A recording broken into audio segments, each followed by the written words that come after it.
Hey, Happy New Year 2023. This is Jazz 313. Back here for another year. It's been 11 months. I just want to let you know I want to thank you, but I want to just get right into this Happy New Year celebration. And this right here is Solutions for the Urban Male. Solutions for the Urban Male. What prompted me to do this right here?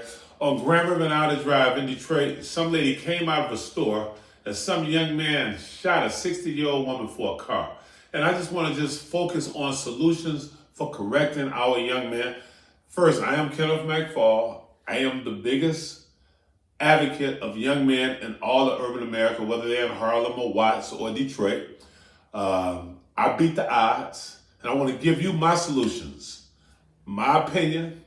First, I'm the most flawed guy you probably ever met. I'm a human being, retired as a high school principal in the Metro Detroit area, as well as Detroit. Worked in Detroit for many years. But anyway, I want to give you some solutions. The number one that I think is skill development. The school system mean good, but guess what? It takes a man to teach a man how to be a man. When you have in Detroit 80% of female teachers, great job. A lot of great women I met in the system. But it takes a man to show a man. Somebody got to work for GE. Somebody got to work a service call for Samsung. Somebody got to be a plumber. I'm not advocating not promoting doctors, but we're sitting all the kids as all of my college material with that No Child Left Behind, Race to the Top, priority schools. The school system, I must say this, are destroying many of our kids. The prison pipeline is real. It starts in the schools. Get your kids out of these death traps. You want to send them in Jackson? That's why the reading rates are what they are. Our boys, they don't know how to survive. That's why they're robbing people. The second one, I'm just giving solutions. Judge not, and he would not be judged. Only God can judge. This is just my opinion. I truly think in my heart, the churches have truly failed us. You look at all these big churches around all over. You have some great in pockets. A Simeon Baptist, they got the Blue Nile. Look that up online. Dr. Butts, God bless his soul, he brought that to Harlem.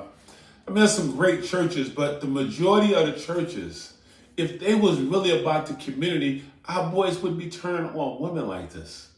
And what disturbs me is that you see boys right now dressing, I guess they call it androgynous, or you don't know if they're a man or woman, her, him, he, she. I don't even understand all that. But I know it takes a man to teach a man to be a man. You wonder why don't no men come to church? Because they don't really see themselves. You go to churches and look at all the choirs. I'm not, against any community, but it takes a man to teach a man. Give an example. I just read an article about some elephants. They took all the male elephants out of the Pilanesberg National Park, the big ones, and they left the juvenile men to roam. And the juvenile men, first thing they did was start doing unnatural stuff like killing rhinoceros, tearing up the whole towns. Somebody looked at that. They brought 10 big males back. Within 4 hours, everything was back in order. And I can only speak from my personal experience. I get mothers calling me. My kid locked me in the basement. I'm like, wow. I can remember myself when I got 12 years old, my mother tried to whoop me. I grabbed her arm and I grabbed it. And I was like, wow, I'm stronger than this woman. And immediately she went and got my grandfather and she used him to bluff me out. And I told my brother, God bless his soul, say, man, mama, she can't whip us no more. We stronger than her. But that's the mindset of a man, because in our mind, we are leaders and conquerors. But it takes a man to teach a man. I have a niece. She brought her sons to me. They're grown. They treat me sometimes better than my kids. But the mother brought the kids to me because they were sitting down urinating like a woman. And she said she needed a man. She got a guy who got her pregnant. I don't know what happened in their relationship. It's not my business. But she brought them kids to me every weekend. And those kids are like, I love them just like my own flesh. I don't even discern them. They call me Unc, Dad, Unc, and I love it. But my point is, I think about what's really impacting our community. This is what I see. This is a man who's been out in the world for 61 years, who have dedicated 27 years of his life to uplifting all males. But I just see what's going on in New York. I see what's going on in Detroit, and it pains me. Women are the feminine side of God. Men are the masculine side of God. I got to say that again. And, when women talk about I'm the mama and the daddy, what you're saying to yourself, you're really, really trying to fill an unnatural void that God designed for a man to be. And we must be serious about when we have these kids. These kids are not a joke. Mama looking good, daddy looking good. We having these babies in lust. You don't even know the guy's middle name. Man, we just as raggedy and ratchet as some of these women. And remember, man, you must stick around your baby. Because here's what wolves and here's what lions do. When a wolf or a lion take over a pack, first thing they do is kill all the babies. And then the woman come in estrus and heat, and they want to produce their own line. I can remember being up in our climbing mountains. I was in Denali in Alaska, and this female bear, she pump faked this male bear. The warden or the ranger who was taking us through, she sent him on a wild goose chase to hide her babies because she knew if that guy took over, he would kill those babies and she would come in heat. So it's something about men got to be men. Men must be men. And women, you got to pick. You got to pick. I don't want to even waste no time on no females because y'all are hormonal, emotional. I love you, but you're not a man. You're a woman.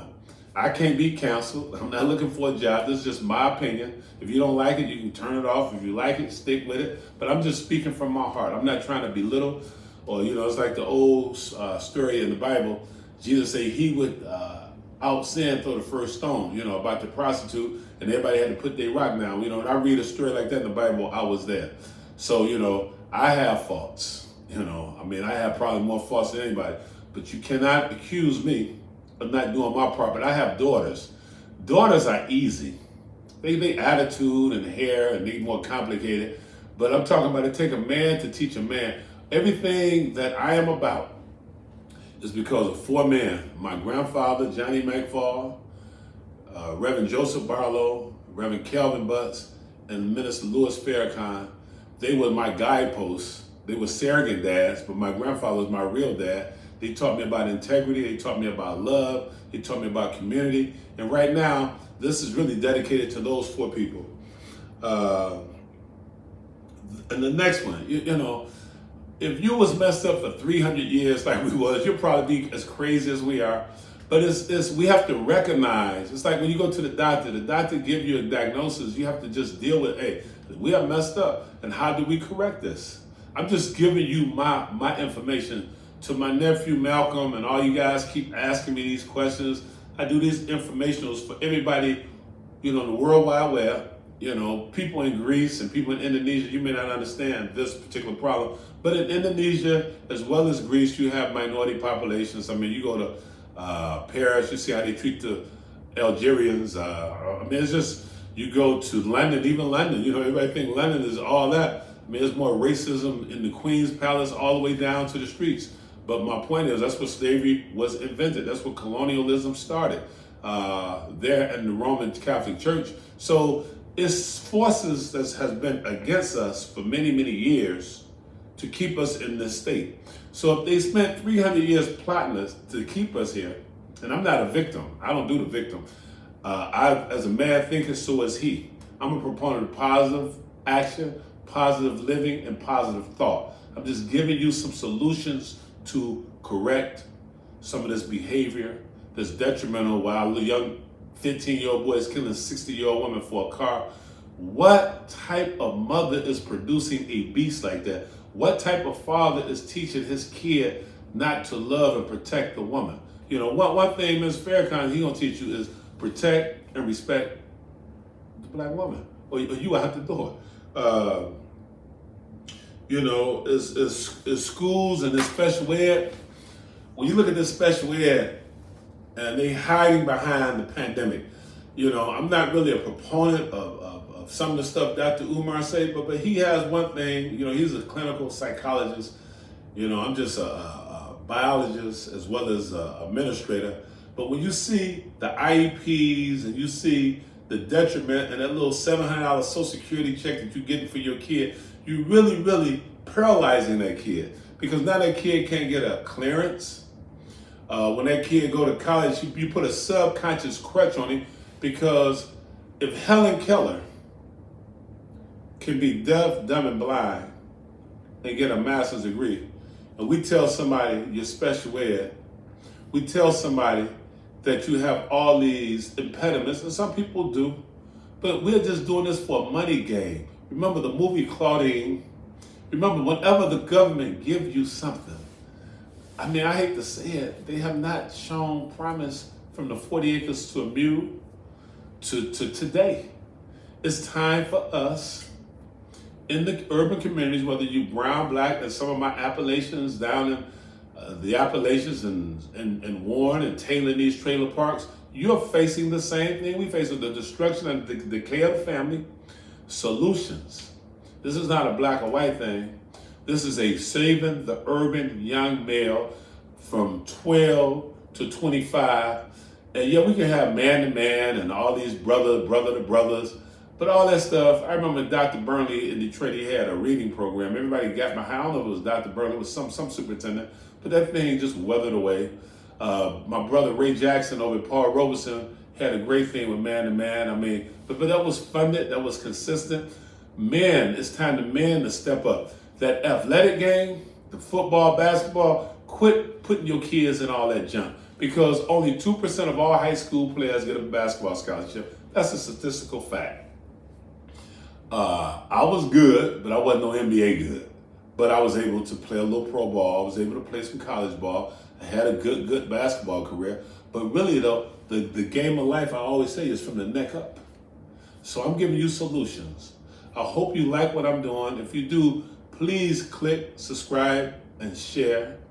Help me grow this channel. Help me get this message out, because I truly love people. And I want to see the next generation do better than we are. Mothers, get that titty out them kids' mouth.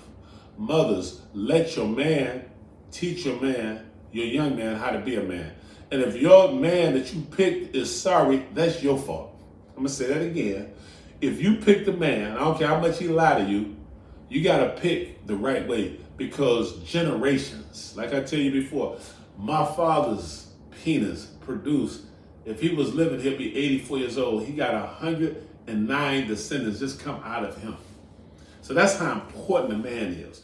That's why in the biblical times, they wanted to kill the firstborn male. Right now in America, I'm at the point, thank God, I'm saying I'm thanking God for COVID. I used to go to the jails. I see so many of my students, great students. I look at the traps they got going on right now. Everybody going to jail now. The new slavery is PPE fraud. They're going to get you. We just want to put the felony on you.